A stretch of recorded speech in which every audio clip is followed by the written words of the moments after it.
का बहुत ही ज़रूरी खबर आपके लिए। आप जिस तरह से लंबी अवधि की लाइफ इंश्योरेंस पॉलिसी लेते हैं, अब उसी की तर्ज पर 10 साल से ज़्यादा की मोटर इंश्योरेंस और हेल्थ इंश्योरेंस पॉलिसी भी खरीद पाएंगे। ये सब कुछ कैसे होगा, क्या तैयारी चल रही है, इसके बारे में ज़्यादा जानकारी के लिए हमारे साथ जुड़ गए हमारे सहयोगी अनुराग शाह। अनुराग, बताइए क्या खबर है आपके पास?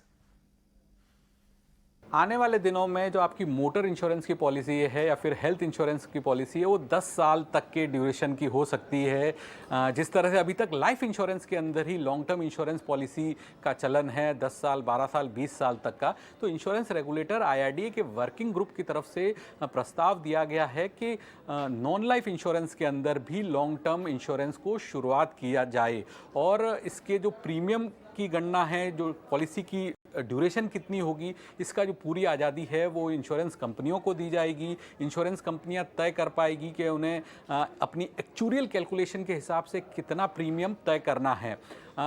ज़रूरत जो थी वो लॉन्ग टर्म इंश्योरेंस की इसलिए भी मानी जा रही थी कि इंश्योरेंस का अगर पेनिट्रेशन बढ़ाना है, उसकी डेंसिटी को बढ़ाना है, तो लॉन्ग टर्म इंश्योरेंस कारगर साबित हो सकता है। इसके अलावा जो रिन्यूअल और लैप्सेस से जुड़ी दिक्कतें होती हैं वो भी लॉन्ग टर्म इंश्योरेंस के जरिए कम की जा सकती है। और जो प्रीमियम कैलकुलेशन है या जो प्रीमियम रिकॉग्निशन है उसका जो मेथड होगा वो जिस तरह से लाइफ इंश्योरेंस के अंदर सिंगल प्रीमियम को माना जाता है, उसके कैलकुलेट किया जाता है, वो तो उसी तर्ज पे भी लॉन्ग टर्म इंश्योरेंस जो है वो motor, health, MSME, property insurance के लिए माना जाएगा। तो ये कंपनियों के लिए भी विन विन सिचुएशन होगी और जो पॉलिसी होल्डर्स हैं उनको भी ज़्यादा तरह के बेहतर प्रोडक्ट मिल पाएंगे।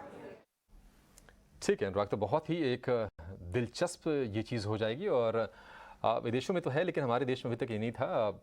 लंबी अवधि के आप ये general insurance, medical insurance, property insurance ही आप ले पाएंगे और इंश्योरेंस की पहुंच बढ़ाने में भी और उसको पॉपुलर करने में भी इससे काफ़ी मदद मिलेगी। तो एक बहुत ही अच्छा डेवलपमेंट। लेकिन चलिए अब अगर